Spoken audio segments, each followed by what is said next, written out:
देख रहे हैं प्राइम टीवी, सच साहस सरोकार।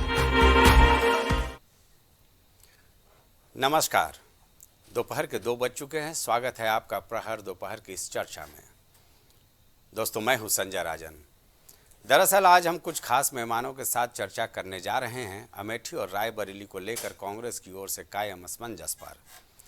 दरअसल ये सीट इस बात को लेकर इन दिनों चर्चा का केंद्र बना हुआ है कि क्या अमेठी रायबरेली से नेहरू गांधी परिवार का कोई सदस्य चुनाव लड़ेगा या नहीं। 3 नाम चर्चा में हैं। दिल्ली में कई राउंड की बैठक भी हो चुकी है, लेकिन अभी तक सस्पेंस बरकरार है। दोस्तों, कहा जा रहा है कि या फिर यूं कहें कि सूत्रों के हवाले से ये खबर भी आ रही है कि संभवतः प्रियंका गांधी ने रायबरेली से चुनाव लड़ने से इनकार कर दिया है और इस सीट से पति रॉबर्ट वड्रा का नाम सुर्खियों में सामने आ रहा है। जबकि राहुल गांधी भी यही चाहते हैं कि वो खुद चुनाव लड़ने की बजाय पूरा फोकस पार्टी के चुनाव प्रचार में लगाएं। हालांकि दोस्तों, ये जो बातें मैं बता रहा हूँ ये कयास मात्र कहा जा सकता है। अब जबकि आज 30 अप्रैल है और 5वें चरण में अमेठी रायबरेली में मतदान होना है, जिसके नामांकन की अंतिम तारीख 3 मई है। ऐसे में वक्त काफ़ी कम है और हमें लगता है कि आज कल तक तस्वीर साफ भी हो जानी चाहिए। क्या राहुल प्रियंका अमेठी रायबरेली से चुनाव लड़ेंगे या नहीं।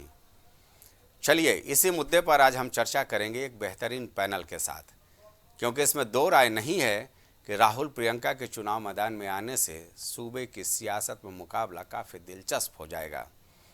अखिलेश डिम्पल पहले ही चुनाव मैदान में उतर चुके हैं, यानी इंडिया गठबंधन के जो कद्दावर नेता हैं अगर चुनाव मैदान में आते हैं तो निश्चित तौर पर सियासी मुकाबला दिलचस्प हो जाएगा।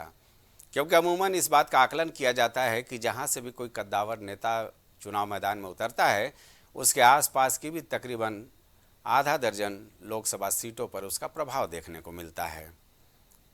लेकिन क्या कुछ होना है, ये तस्वीरें साफ हो जाएंगी। इस बीच मैं आपको बता देता हूं कि मल्लिकार्जुन खड़गे जो कांग्रेस के राष्ट्रीय अध्यक्ष हैं, उन्होंने साफ तौर पर कहा है कि अभी वक्त है और समय रहते फैसला ले लिया जाएगा। निश्चित तौर पर आरोप प्रत्यारोप का दौर है। चलिए, इस मुद्दे पर हम चर्चा करते हैं। एक बेहतरीन पैनल हमारे साथ जुड़ने वाला है। हमारे साथ जुड़ गए हैं आशीष कुमार, राजनीतिक विश्लेषक, स्टूडियो में हमारे साथ मौजूद हैं, जो चर्चा को आगे बढ़ाने में हमारा सहयोग करेंगे। बीजेपी का पक्ष रखने के लिए केसी जैन साहब हमारे साथ जुड़ चुके हैं। आपका भी स्वागत है जैन साहब। अशोक तिवारी जी कांग्रेस का पक्ष रखेंगे और आपका भी मैं स्वागत करता हूं। और मोहित दीक्षित जी, आप भी कांग्रेस का पक्ष रखेंगे, जाहिर सी बात है, आपका भी मैं बहुत बहुत स्वागत करता हूं। सॉरी, अशोक तिवारी जी समाजवादी पार्टी का पक्ष रखेंगे, मैं भूल सुधार लेता हूं। सबसे पहले आशीष जी से बात कर लेते हैं। आशीष जी भाई, सबकी निगाहें टिकी हुई हैं। हाई प्रोफाइल सीट हुआ करता था अमेठी रायबरेली। इन 2 सीटों पर इतना सस्पेंस चल रहा है कि कांग्रेस कार्यकर्ता भी नहीं समझ पा रहे हैं कि आखिर राहुल प्रियंका वाकई अमेठी और रायबरेली से चुनाव लड़ेंगे या नहीं।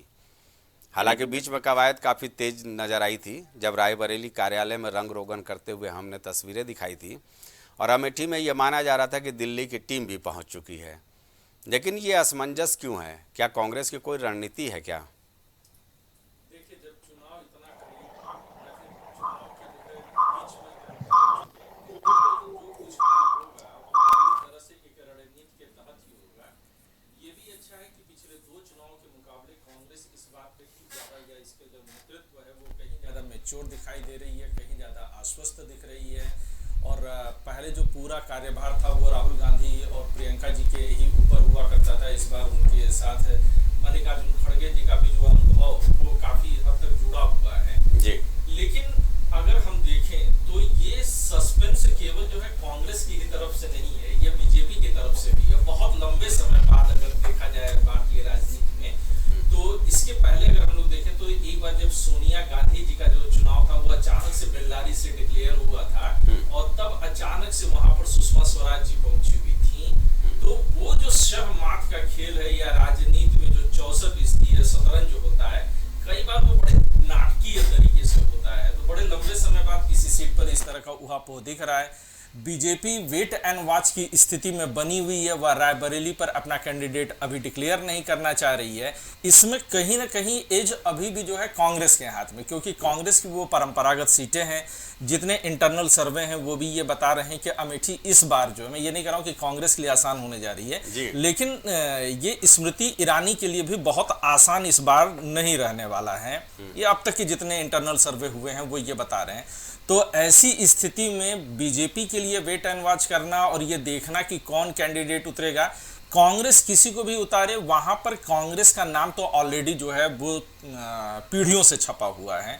बीजेपी के लिए कोई कैंडिडेट लाना और उसको खड़ा करना और फिर उसको जो है जनता के बीच में अपने कार्यकर्ताओं के गले के नीचे उतारना, ये ज़्यादा बड़ी जो है गले की हड्डी साबित होगा। मैं अभी भी इस बात को मानता हूं कि प्रियंका गांधी और राहुल गांधी को अभी भी आप सिरे से खारिज मत करिए। ये चुनाव का दौर है और ऐसी जो चेस का जो गेम चलता है ना, सहमत देने की कोशिश हो रही है, तो हर कोई जो है घोड़ा जब भी चलेगा यहाँ पर 2.5 कदम ही चलेगा और जो कुछ भी होगा आने वाले समय में बहुत मज़ेदार रहेगा। 4 जून तक ये खेल जो है हम लोगों को जो है काफ़ी लुभाएगा। ठीक है मोहित जी, चूँकि मामला आपके नेताओं से ही जुड़ा हुआ है, एक बयान मैं सुन रहा था केंद्रीय गृह मंत्री अमित शाह का। उन्होंने कहा है कि अमेठी रायबरेली को लेकर कांग्रेस तय नहीं कर पा रही है नाम, हो सकता है वो लड़ने की हिम्मत भी ना करें। भाई एक तरफ ये आरोप आपके ऊपर लग रहा है, दूसरी तरफ लगता है आप लोगों का कोई रणनीतिक हिस्सा है क्या? जिस तरह से अखिलेश यादव 11th आवर में कन्नौज से पर्चा दाखिल करने पहुंचे थे। देखिए संजय जी नमस्कार। बात अगर हो रही है आप लोगों की, अगर जिज्ञासा है कि रायबरेली अमेठी में कौन प्रत्याशी होना चाहिए कांग्रेस पार्टी का, तो कहीं ना कहीं देश और संविधान के दृष्टिकोण से ये बहुत वाजिब प्रश्न है। लेकिन अगर अमित शाह तरीके जो चाणक्य बताने वाले मंचों पर आकर के 10 साल के कार्यों पर बात ना करके, 10 साल में जो विफलताएं हुई हैं उन पे बात ना करके रायबरेली और अमेठी पर बात करें, तो कहीं ना कहीं उनकी हताशा और निराशा दिखाता है। आज पहले 2 चरण में लगभग 200 सीटों के आसपास जो वोटिंग हो चुकी है, उससे ये तो स्पष्ट हो गया है कि भारतीय जनता पार्टी बहुमत नहीं पाने जा रही। सत्ता से कहीं ना कहीं आज बेदखल करने के लिए जनता तैयार बैठी हुई है, और उस जनता को जब जवाबदेही नहीं देना होता है, तब ये रायबरेली में कौन उतरेगा, अमेठी में कौन उतर रहा है, वो डर गया, ये हो गया। अरे डरा कर तो आपने देश को रखा। आज स्थितियां देखिए, सूरत पे आप निर्विरोध जितवाते हैं, इंदौर में ऐसा प्रत्याशी साथ आप ऐसा करते हैं कि एक 13 साल के पुराने मुकदमे में, बहुत छोटी सी धाराओं में जो मुकदमा चल रहा होता है, उसमें यकायक 307 तरीके गंभीर धाराएं जोड़ी जाती हैं। न केवल प्रत्याशी को, प्रत्याशी के पिता को भी परेशान किया जाता है, और कहीं ना कहीं उस पर इतना दबाव बना दिया जाता है कि उसको अपना नामांकन वापस लेना पड़ता है। आज स्थितियां खजुराहो में हमने देखी कि आपने नामांकन खारिज कर दिया हमारे प्रत्याशी का गठबंधन के, तो आज भारतीय जनता पार्टी इतनी बौखलाहट में है कि वो केन केन प्रकेण, आप देखिए ना, एक प्रत्याशी हमारा बनने जा रहा था मथुरा से, वो एक दिन पहले तक रात में सोते टाइम कांग्रेस के प्रति अपनी बात दिखाते हुए, कांग्रेस की विचारधारा संबंध होते हुए अपनी बात लिख रहा था। वो गोल्ड मेडलिस्टों के लिए जो ओलंपिक में थे, मोहित जी पुरजोर तरीके से खड़ा रहता। मोहित जी एक सवाल ले लीजिए, इंदौर में जो कांग्रेसी प्रत्याशी थे अक्षय बमजी और दिल्ली के प्रदेश अध्यक्ष लवली, उनके ऊपर भी क्या इसी तरह का कोई दबाव था क्या? नहीं, लवली जी कोई प्रत्याशी तो है नहीं। नहीं, मैं प्रदेश अध्यक्ष बोल रहा हूँ। नहीं, ना लवली जी ने भाजपा ज्वाइन कर ली। उन्होंने कांग्रेस के प्रदेश अध्यक्ष का पद अगर त्यागा है, तो ये तो एक संगठन का बात है। संगठन में उनको लगा कि इस समय कहीं ना कहीं ये जो दायित्व है वो निर्वाह नहीं कर पाएंगे, उनसे उपयुक्त चेहरे हमारे पास दायित्व निर्वाह करने के लिए। तो आज दिल्ली की तो ये स्थितियां हो गई कि 7 की 7 सीटें भारतीय जनता पार्टी हारने जा रही है। तो जब ये बातें आ रही परिदृश्य में, तो आप जो आज लवली जी इस्तीफा दे रहे, तो वो कोई संवैधानिक हत्या नहीं है।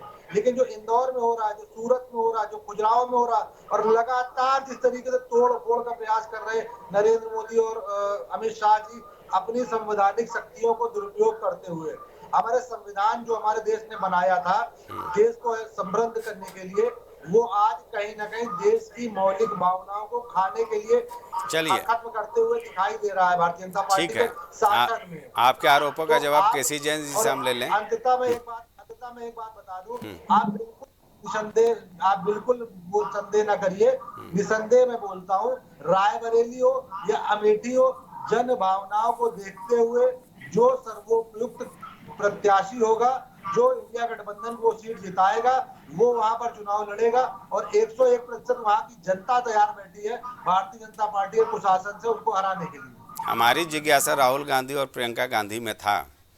बहरहाल चलिए, केसी जैन साहब, यह तो हम बाद में पूछेंगे मोहित जी से कि किस तरह से भाई अमित शाह जी का एक वीडियो वायरल कर दिया, वो भी फेक। अब तेलंगाना के मुख्यमंत्री को दिल्ली पुलिस ने तलब किया, जांच भी सामने आएगी। लेकिन पहले आप इनके आरोपों का जवाब दे दीजिए। और दूसरा मैं आपसे सवाल करता हूं, राहुल गांधी और प्रियंका के चुनाव लड़ने या नहीं लड़ने से क्या फ़र्क पड़ता है? कितनी चुनौतियां रहेंगी या क्या कुछ रहने वाला है सियासी समीकरण? दोनों सवाल का जवाब दे दीजिए। बात तो यह है कि भारतीय जनता पार्टी किसी भी चुनाव को हल्के में नहीं, हम्म। तो चाहे जितनी महत्वपूर्ण सीट हो, कोई बहुत बड़ा नेता वहां से लड़ रहा हो और हॉट सीट हो वहां पर, या एक सामान्य सीट, हम नगर निकाय से लेकर के और आप देखिए, चाहे विधानसभा के चुनाव हो चाहे लोकसभा के चुनाव हो, हर एक सीट पे बहुत ही तन्मयता के साथ भारतीय जनता पार्टी चुनाव लड़ती है। और चुनाव अगर पक्ष में आए विपक्ष में आए, जैसा वो उस जनादेश को स्वीकार करती है, ये हम पे ठीकरा नहीं पूछती। दूसरी बात ये है कि कहाँ से कौन चुनाव लड़ेगा, बिल्कुल ये अपनी अपनी पार्टियों का विशेषाधिकार है कि कहाँ से किस पार्टी का कौन प्रत्याशी लड़ेगा, किसको खड़ा करते हैं, किस समय पे खड़ा करते हैं। लेकिन जनता जरूर जानना चाहती है कि हमारा प्रत्याशी कौन है, खास करके आपके पार्टी के समर्थक, जिस भी पार्टी की हो। अगर भाजपा का प्रत्याशी पता चल रहा है 2 दिन 3 दिन नामांकन के बचे अभी तक क्लियर नहीं है, तो भारतीय जनता पार्टी के भी कार्यकर्ता ये स्पष्टीकरण कहीं ना कहीं चाहते हैं कि भाई हमारा नेता कौन है, कौन किसको हम जिताएंगे, किसको हम लड़ाएंगे। इसीलिए जनता ये पूछ रही है कि अभी तक अमेठी रायबरेली क्लियर क्यों नहीं। अब हम बता दें आपको क्लियर क्यों नहीं कर पा रहे। अभी कांग्रेस के साथी हमारे कह रहे थे मोहित जी की भाई यहाँ पे सीट, यहाँ पे नामांकन खारिज कर दिया।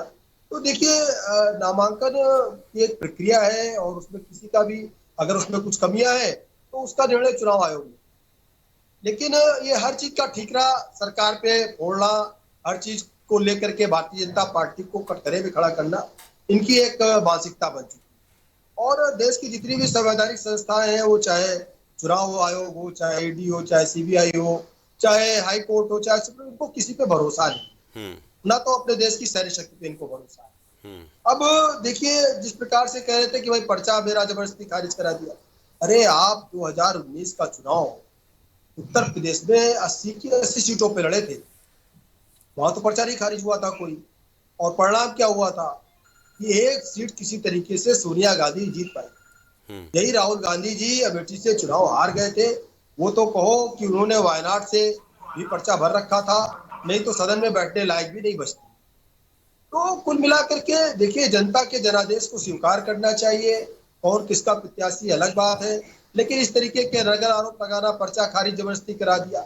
अरे आप जब 80 की 80 सीटों पर लड़ रहे तो खास करके रायबरेली और अमेठी, यहाँ पे ना तो बीएसपी का कोई कैंडिडेट था, ना सपा का था, ना आरएलडी का था। एक तरीके से सभी पार्टियों का सिर्फ एक तरीके से संगठित रूप से राहुल गांधी और सोनिया गांधी जी को उतारा गया था।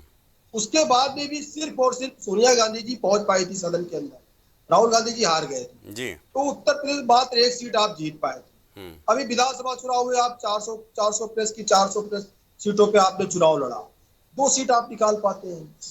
तो कुल मिला करके जो आपके अंदर कमियां हैं उसका मंथन करने के बजाय अगर कांग्रेस पार्टी इसी तरीके से केवल संवैधानिक संस्थाओं पे, भारतीय जनता पार्टी पे केवल निशाना साधती रही, तो यही परिणाम इनको लंबे समय तक भोगने पड़ेंगे। और तमाम सारी ऐसी चीजें हैं जनता के बीच में, तमाम सारे घोटाले हैं, तमाम सारे वादे हैं, और खास करके राष्ट्रीय मुद्दों पे जिस प्रकार से बैकफुट पे खड़े हुए राहुल गांधी जी, और खास करके कांग्रेस ने उन चीजों का विरोध किया, चाहे वो सीए रहा हो, चाहे धारा 370 को लेकिन हटाने का मुद्दा रहा जैन हो, साहब एक ओबीसी राष्ट्र एक आरक्षण को संविधान। लेकर के जो राहुल गांधी ने मुद्दा बनाया, अब आप लोग भी हर जगह जवाब देते हुए नजर आ रहे हैं।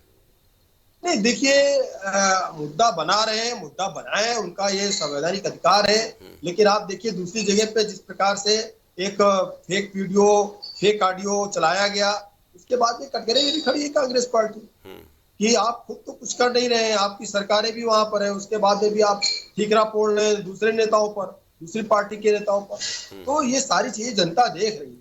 आप ठीक है। देखिए सीए को लेकर कैसे भ्रम फैलाया गया, तमाम जगह दंगे की स्थिति पैदा हुई। क्या एक भी अल्पसंख्यक व्यक्ति को भारत देश के बाहर भेज दिया गया? नहीं भेजा गया।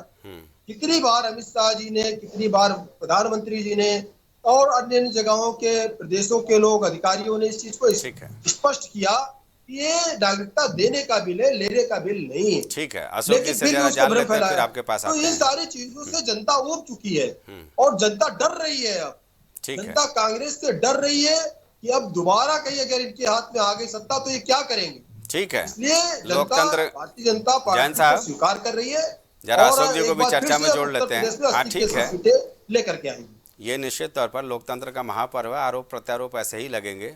इंडिया गठबंधन को कहेगी और इंडिया गठबंधन एनडीए के ऊपर आरोप लगाएगा।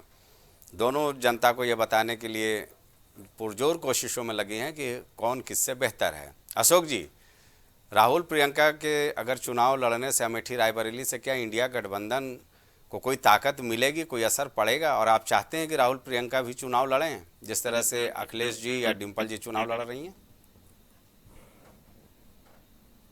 विषय है और कांग्रेस हमारे गठबंधन का एक बड़ा हिस्सा है, उनका एक अहम हिस्सा है। कांग्रेस को अधिकार है तय करे कि कौन कहां से लड़ेगा, लेकिन सच्चाई ये है कि हमारा काम यह है कि कांग्रेस को समर्थन देना और कांग्रेस को कुछ काम करना, तो हम कर रहे हैं। अमेठी रायबरेली जो भी आएगा, समाजवादी पार्टी का ताकत से लगेंगे और उसको भारी बहुमत से जिताएंगे, ये तय है। और उत्तर प्रदेश में समाजवादी पार्टी क्या अंडर करंट चल रहा है। एक प्रकार से समाजवादी पार्टी और इंडिया गठबंधन के पक्ष में लोग हैं और मतदान कर रहे हैं। पहले फेट में स्पष्ट हो गया, दूसरे फेट में स्पष्ट हो गया और भाजपा डरी हुई है, भाजपा बैकफुट कर रही है। मोहित जी, भाई केसी जैन साहब का सुना आपने कि भाई आप लोग डरा रहे हैं लोगों को और आप खुद भी डरे हुए हो। ये दोनों के बीच में ये जो तालमेल चल रहा है एक दूसरे को डराने और जनता को ये एहसास दिलाने का कि भैया अगर मोदी जी की सरकार बन गई तो फलां चीज़ हो जाएगा। आप जैन साहब बता रहे हैं कि अगर कांग्रेस या इंडिया गठबंधन की सरकार हो गई तो ये फलां चीज़ हो जाएगा। एक लंबी फेरहिस्त का दौर चल रहा है। भाई मतदाता लगता है कि भ्रम में फंस गया और इसीलिए कम मतदान भी हो रहा है। जी देखिए संजय जी, मतदाता कहीं कोई भ्रम में नहीं फंसा है।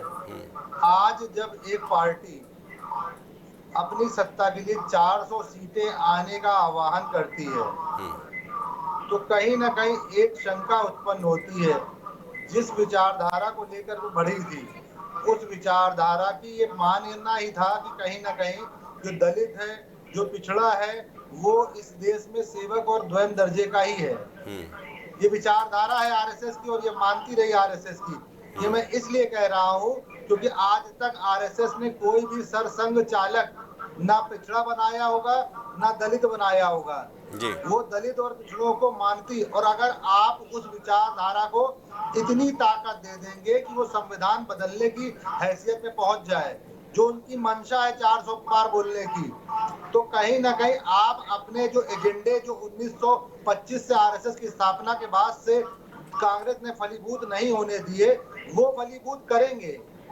इसको अगर आप कहेंगे आरोप है तो ये आरोप नहीं है, ये कहीं ना कहीं उनकी मंशा है। और ये मंशा हमारा दलित भाई और पिछड़ा भाई सब जानते हैं उनकी मंशा। आज से नहीं, 1925 से जब से आरएसएस की स्थापना हुई है तब से लगातार उनकी मंशाओं को भारत देश के पिछड़ों ने, भारत देश के दलितों ने देखा है। और रही बात डराने की या डरने की, तो आपने जिस तरीके से संवैधानिक संस्थाओं का आज दोहन किया है वो देश की जनता ने देखा है।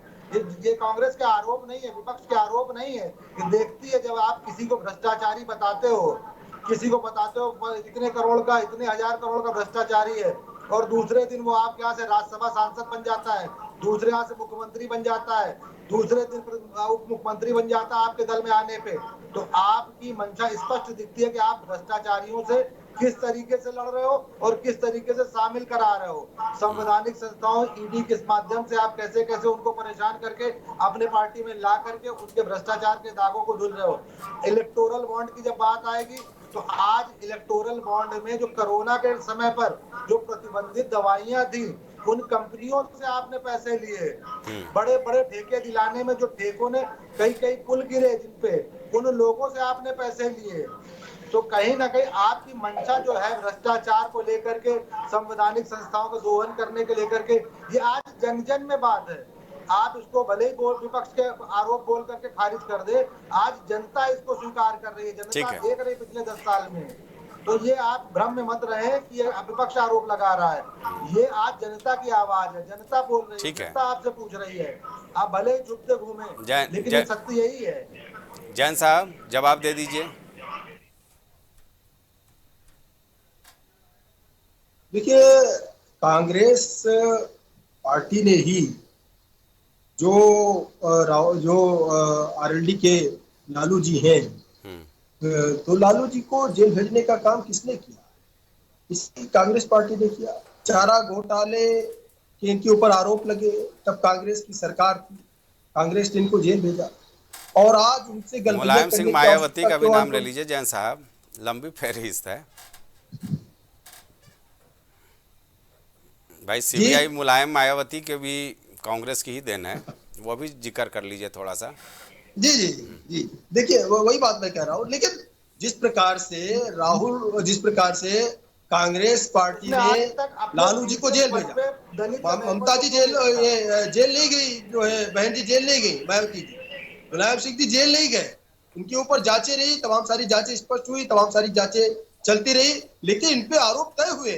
ये जेल गए, सजा भी उनको हुई, मतलब सिर्फ जेल में, सिर्फ कस्टडी में नहीं रहे, इनको सजा भी हुई। आप देखिए कि आज आम आदमी पार्टी के केजरीवाल जी जेल में हैं, तो कुल मिलाकर के, और इनके लिए भी शिकायत किसने की? शराब घोटाले की कांग्रेस ने की।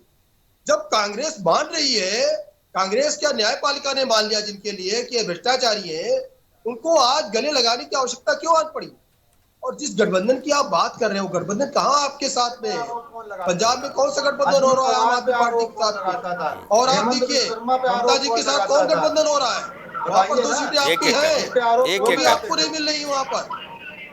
आप देखिए वेस्ट बंगाल में क्या हो रहा है, क्या ममता जी है आपके साथ में क्या? और नीतीश कुमार जी, जिन्होंने पूरी विसात बिछाई थी इसकी, जो सबसे मिले थे, वो भी आज आपके साथ नहीं है।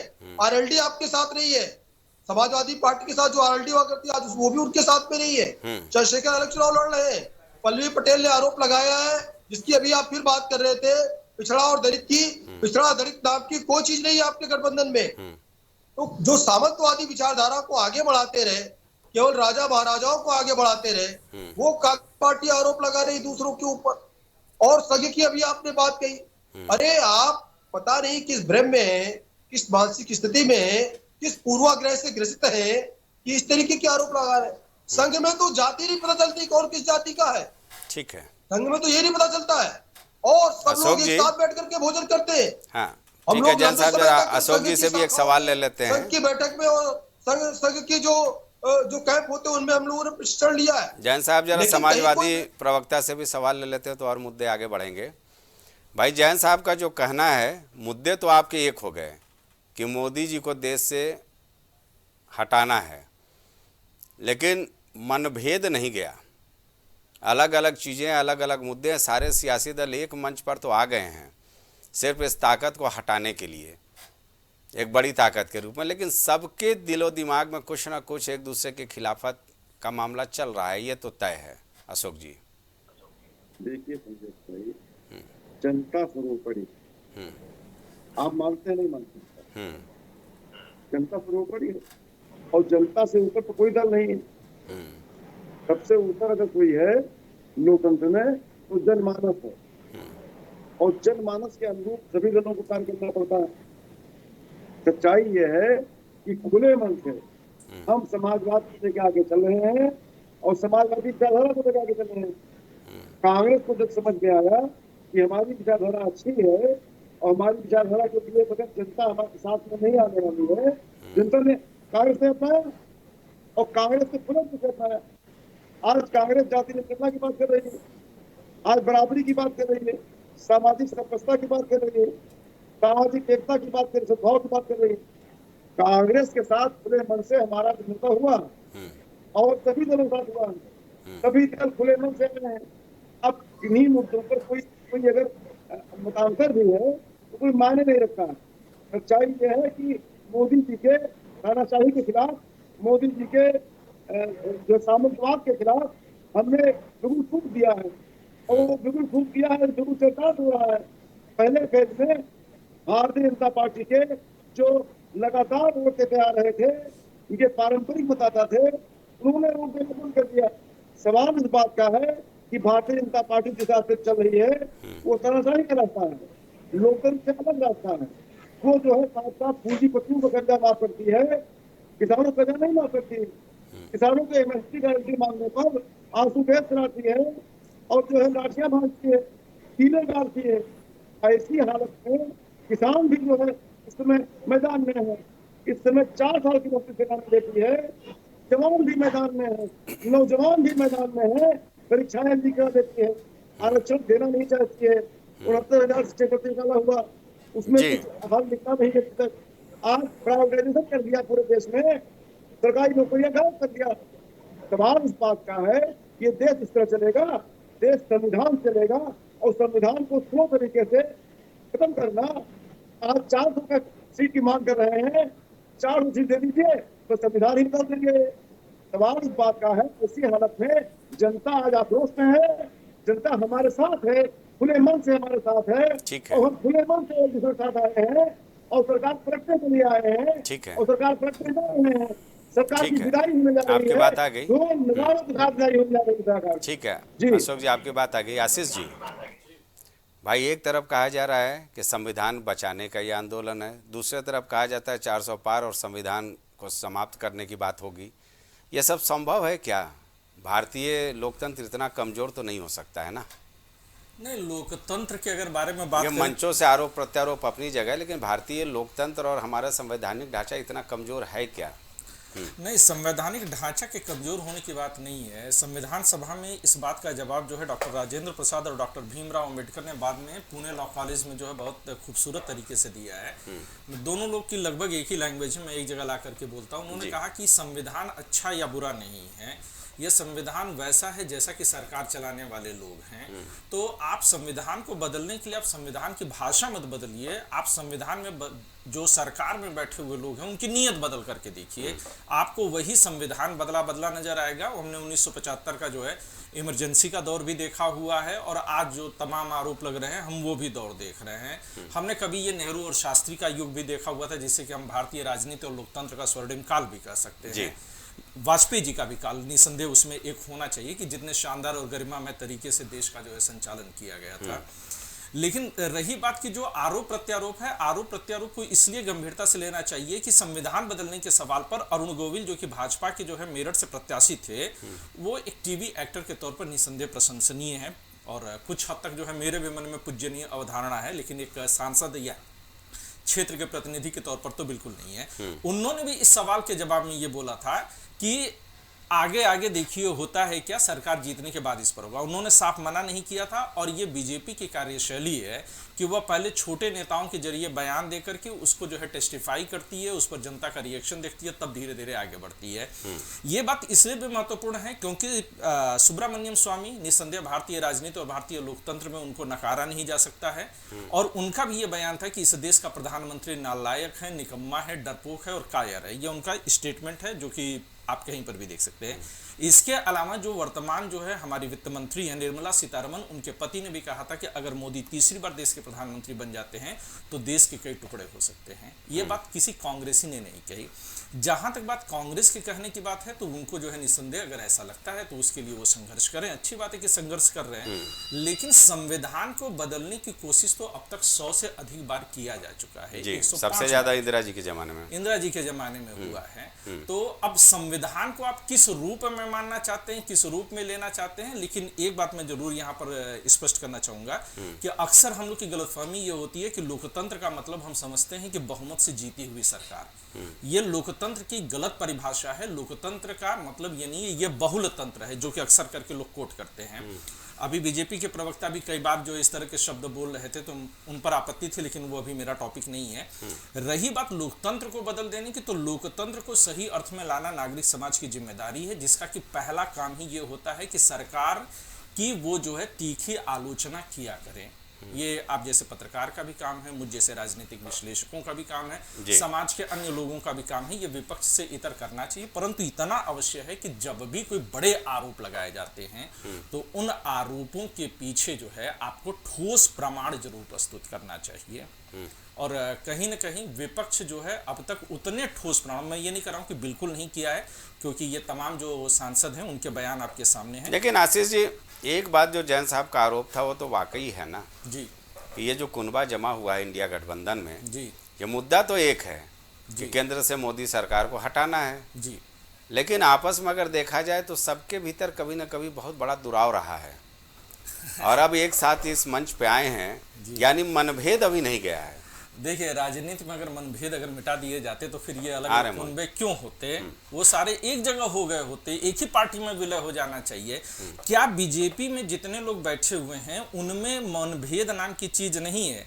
मेघालय की सरकार को इस समय कांग्रेस और बीजेपी दोनों ही समर्थन दे रहे हैं, एक कुनबा वो भी है। कुछ समय पहले मैं थोड़ा सा कंफ्यूज हूँ, अरुणाचल या नागालैंड में वहां पर जो है निचले जो निकाय चुनाव होते हैं, जमीनी लोकतंत्र जिसे हम कहते हैं, वहां के चुनाव बीजेपी और कांग्रेस ने मिल करके लड़ा है। ये अभी 5-7 सालों की कहानी है, ये मोदी युग की कहानी है। तो फिर हम राजनीति में मतभेद और मनभेद का आरोप लगाने वाले बीजेपी के प्रवक्ता ये क्यों बोल जाते हैं कि 1977 में वो कम्युनिस्ट पार्टी के साथ मिलकर चुनाव लड़ते हैं। बात तो वही जाती है ना कि बस सत्ता पर आना है चाहे जैसे। हाँ मोहित, क्या बोलना चाह रहे हैं, अपना पक्ष रखिए। देखिए, आशीष जी की बात से पूरी तरीके से सहमत हूँ। आप अगर ठोस आरोपों की बात करेंगे तो इस देश ने पिछले कार्यकाल में देखा है किस तरीके से विपक्ष के सबसे बड़े नेता की सदस्यता लेने का प्रयास हुआ, उनसे उनका घर छीनने का प्रयास हुआ। 50-50 घंटे तक एक संस्था जो जांच के लिए बनी होती है, देश में बनाई गई है, उसने बैठ करके इंटरोगेशन किया और उसके बाद क्या निष्कर्ष निकल के आया ये देश को नहीं पता। आज चुनाव के समय पर देश के 2-2, 3-3 मुख्यमंत्रियों पर जेल में है, 2 मुख्यमंत्री जेल पे, और लगातार कई मुख्यमंत्रियों पर ईडी के समन और ईडी के नोटिस जा रहे हैं। इस चुनाव के कार्यकाल के समय मैं बता रहा हूँ। और रही बात, अगर आप ठोस प्रमाण की बात करेंगे तो कहीं ना कहीं जिस तरीके से लोकतंत्र में विपक्ष का एक अपना स्थान होता है, विपक्ष कहीं ना कहीं तानाशाही को रोकने के लिए, सत्ता निरंकुश ना हो जाए उसके लिए होती है। तो विपक्ष को खत्म करने के लिए पहले दिन से नरेंद्र मोदी जी कांग्रेस मुक्त भारत बोलते आ रहे हैं, भले ही अब बोलना बंद कर दिया हो, क्योंकि जनता के मन मस्तिष्क में विपक्ष एक स्थान रखता है। भाजपा विपक्ष में रहे या सत्ता पक्ष विपक्ष में रहे या कांग्रेस विपक्ष में रहे, ये जनता को नहीं इसका फर्क पड़ता है। जनता को फर्क पड़ता है कि हमारे देश में एक मजबूत विपक्ष हो और एक सत्ता चलाने में सहायक सार्थक पक्ष हो। मोहित जी, लेकिन हम जैसे पत्रकार डंकी की चोट पर ये कहते हैं ना कि ईडी सीबीआई ने जब भी राहुल गांधी को बुलाया वो डंके की चोट पर गए, उसे फेस किया। अब क्या कुछ होगा वो तो बाद में पता चलेगा, लेकिन ये तो सराहना होती है ना। ये प्रमाण दिखा ना। अगर आरक्षण का आरोप लगा रहे हैं तो कहीं ना कहीं आप देखिए किस तरीके से प्राइवेटाइजेशन किया जा रहा है सरकारी चीजों का। अगर हम आरक्षण दे रहे हैं तो आरक्षण सबसे जो सार्थक रूप में जाता है तो वो नौकरियों में जाता है। जब आप प्राइवेटाइज कर रहे हैं सरकारी संस्थानों का तो प्राइवेटाइज होने में आरक्षण कहाँ स्टैंड कर पाएगा। तो कहीं ना कहीं आरक्षण की स्थिति तो देश के संस्थानों को जो देश की उन्नति के काम करते रहे, देश के युवाओं को नौकरी देते रहे, देश को एक अच्छा आर्थिक सुदृढ़ मजबूत ढांचा देते रहे, उनको प्राइवेट। वक्त कम है, जैन साहब जरा जवाब दे दीजिए। आरक्षण को लेकर के तो विचित्र स्थिति चल रही है मुद्दा उठा कि SC ST OBC का आरक्षण समाप्त करके मुसलमानों को दिया जाएगा। बाद में मामला ये हो गया कि अब आरक्षण समाप्त हो जाएगा 400 के पार जाने पे। तो ये तो विचित्र स्थिति है। जो आरक्षण पा रहे होंगे, कल भी मैं डिबेट में इस बात की चर्चा कर रहा था कि संभवतः जिसको आरक्षण मिल रहा है वो भी नहीं समझ पा रहा होगा कि आने वाले दिनों में होना क्या है और होगा क्या। जी जैन साहब संक्षेप में, चूंकि वक्त कम है। देखिए जहां तक आरक्षण की बात है, माननीय मोदी जी ने, प्रधानमंत्री जी ने स्वयं स्पष्ट किया कि कहीं पर कोई आरक्षण नहीं समाप्त हो रहा है, ना तो कोई समाप्त कर सकता है। दूसरी बात ये, क्या हमने अपने मैनिफेस्टो में कहीं पे कहा है कि आरक्षण समाप्त हो रहा है? और जो बार बार डर दिखा रहे हैं ये सत्ता लोलुप लोग जो हैं, जिनको मोदी जी को तानाशाह कहते हैं आपने राहुल गांधी जी पर आरोप लगाए, ईडी जांच कर रही है। तो आपने तो अमित शाह जी को, जो आज गृह मंत्री, इनको तड़ी पार कहा। आपने जैन साहब, आशीष जी का एक सवाल है। मोदी जी के खिलाफ भी जांच हुई, जांच में सारी चीजें। जैन साहब एक आशीष जी का सवाल है, ले लीजिए। देखिए जी आशीष जी। जैन साहब, मेरा बस एक छोटा सा सवाल था कि अगर प्रधानमंत्री की बातों पर ही कहेंगे, एक तो राजनेताओं की बातों पर बहुत भरोसा नहीं किया जा सकता है, पर छोटा सा सवाल है, प्रधानमंत्री ये भी कहते थे कि देश नहीं बिकने दूंगा, लेकिन उसके बाद रेल गेल सेल भेल सब बेच रहे हैं। तो इस तरह से प्रधानमंत्री अगर आज की तारीख में कह दें कि आरक्षण नहीं हटने दिया जाएगा तो उस पर कितना भरोसा किया जाए? ये हार का डर सता रहा है आपको। मुझे नहीं, वो तो राजनीतिक विश्लेषण है। और ये बात स्पष्ट जान लीजिए, उत्तर प्रदेश में 80 में से एक भी इस बार खाता नहीं खुलने वाला। जवाब नहीं है, इसलिए आप सोच रहे हैं कि राहुल गांधी सोनिया गांधी को उतार दे तो शायद एक सीट निकल जाए। ये असली चरित्र है। ये आशीष जी, जैन साहब, आशीष जी पॉलिटिकल एनालिस्ट है भाई, वो समाजवादी पार्टी या कांग्रेस के प्रवक्ता नहीं है। फैला रहे हैं, फिर आप कहेंगे ब्रेक फैला के चुनाव जीत लिए, फिर आप सीकरा फोड़ेंगे ईवीएम के ऊपर। जब चुनाव हार जाएंगे तब आप क्या कहेंगे? ईवीएम गड़बड़ था, चुनाव आयोग गड़बड़ था। अरे जब आप अभी से भूमिका बना रहे हैं कि हमारा नामांकन खारिज हो रहा है, तो जनता को क्या भरोसा दिलाएंगे कि आप चुनाव जीतेंगे? आरोप प्रत्यारोप का दौर ऐसे ही चलता रहेगा। समय यहीं तक इजाजत देता है। इस चर्चा में शामिल होने वाले सारे मेहमानों का बहुत बहुत शुक्रिया।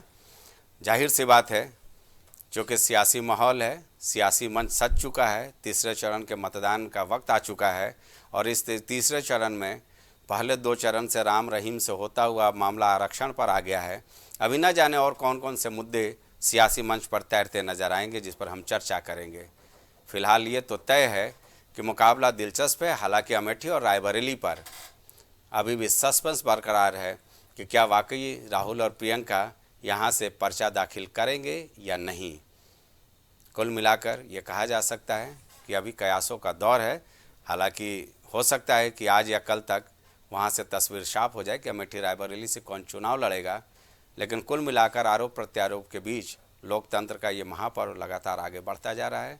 मुझे दीजिए इजाज़त, नमस्कार। कुछ भाव पुष्प। आप देख रहे हैं प्राइम टीवी, सच साहस सरोकार।